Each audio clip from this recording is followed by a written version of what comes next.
Hello students, मैं doctor Meenakshi Meena, सहायक आचार्य sociology, government college Rajgarh.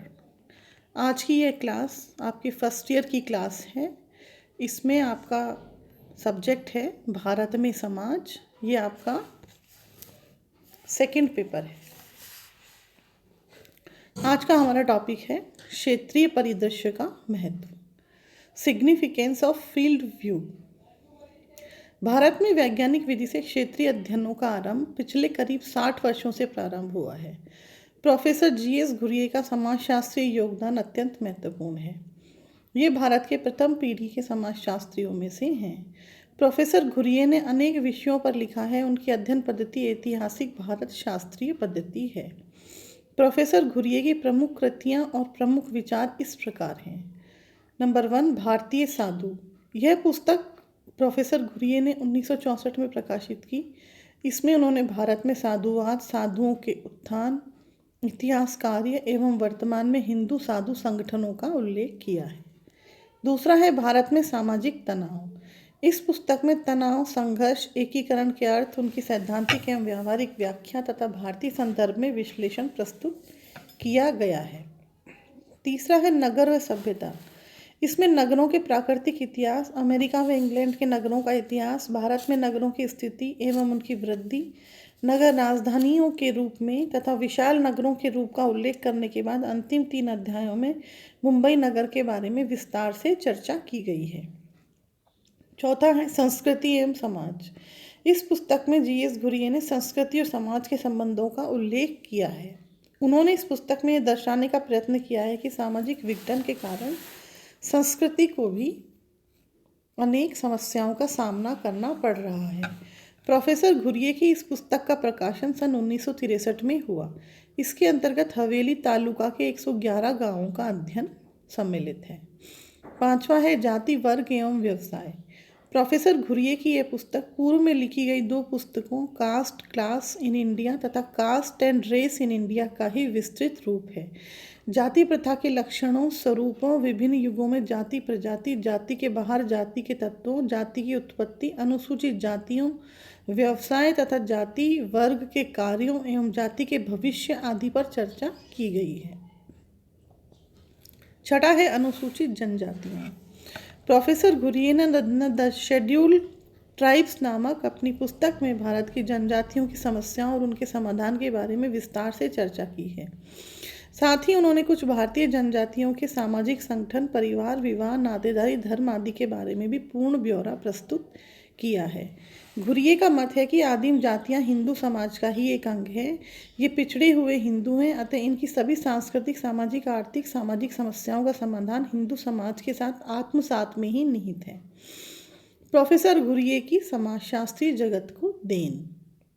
Professor Ghurye ने जाति की उत्पत्ति का प्रजाति सिद्धांत प्रदान किया तथा जाति का भारत शास्त्रीय विश्लेषण किया। उन्होंने भारत के प्राचीन संस्कृत ग्रंथों के आधार पर भारत में जाति और जनजाति का विश्लेषण किया और भारत में आर्य अनार्य प्रजातियों के मिश्रण के आधार पर भारतीय सामाजिक संस्थाओं के उद्विकास और परिवर्तन को समझाने का प्रयास किया। सेकंड है भारतीय जनजातियों को घुरिये ने पिछड़े हुए हिंदू माना तथा उनकी समस्याओं के समाधान हेतु वे उन्हें हिंदू समाज में आत्मसात करने का सुझाव देते हैं। तीसरा, उनकी तीसरी देन नातेदारी के क्षेत्र में है। नातेदारी मानव शास्त्रियों के अध्ययन का विषय रहा है। उन्होंने नातेदारी का अध्ययन, संबंधों के नामकरण तथा प्रारंभिक विवाह एवं पारिवारिक स्वरूप क्या रहे होंगे का अध्ययन किया। उन्होंने नातेदारी का मनोवैज्ञानिक विश्लेषण किया तथा समाजशास्त्रीय व्याख्या की। चौथा, प्रोफेसर घुरिये ने कई शोध कार्य किए। उन्होंने बम्बई विश्वविद्यालय से अनेक निबंध प्रकाशित किए जो शोध पर आधारित थे। उन्होंने भारतीय सामाजिक संगठन एवं संस्कृति के बारे में ऐतिहासिक एवं समकालीन अनुभवाश्रित स्रोतों का प्रयोग किया तथा संरचनात्मक प्रकार्यात्मक पद्धति का प्रयोग किया। पांचवा, प्रोफेसर घुरिये की यह देन है कि उन्होंने समाज की ज्वलंत समस्याओं पर अपना ध्यान केंद्रित किया, जैसे जाति, जनजाति, प्रजाति, सामाजिक दर्शन, सामाजिक मनोविज्ञान, कला, लोकगीत, प्रादेशिक संस्कृति, सामाजिक पारिस्थितिकी, तनाव, मुसलमानों, ईसाइयों, जैनियों, जनजातियों, कृषकों, प्रेस, सिनेमा, नातेदारी आदि। छठा, घुरिये की एक महान देन यह थी कि उन्होंने देश को अनेक प्रतिष्ठित समाजशास्त्री प्रदान किए। M N. Srinivas, A R. Desai, M S. Ghurye, I P. Desai, Y P. Damle, M S. Rao, Shrimati Irawati Karve तथा के.एम. कापड़िया आदि समाजशास्त्री इनके शिष्य रहे हैं। तो अभी तक हमने प्रोफेसर घुरिये की रचनाएं और उनके विचार पढ़े। अब हम पढ़ेंगे एम.एन. श्रीनिवास, जो कि एक प्रसिद्ध समाजशास्त्री हैं, इनके विचार।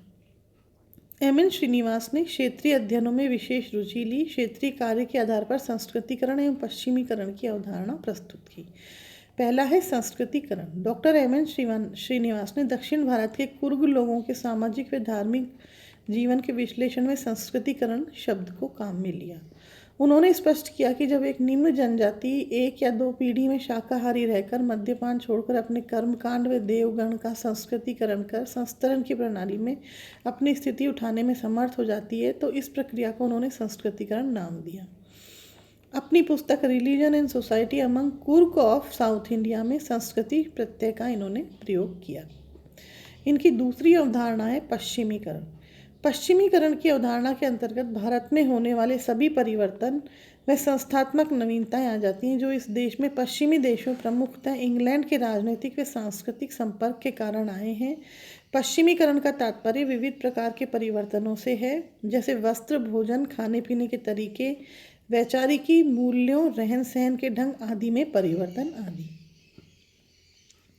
जब पश्चिमी शासन के फलस्वरूप भारतीय समाज में लोगों ने पश्चिमी संस्कृति का अनुकरण प्रारंभ किया, इस प्रक्रिया को एम.एन. श्रीनिवास ने पश्चिमीकरण शब्द का नाम दिया। तो आज हमने पढ़ा श्री जी.एस. घुरिये और डॉक्टर एम.एन. श्रीनिवास के विचार। आज की क्लास में इतना ही। नमस्कार।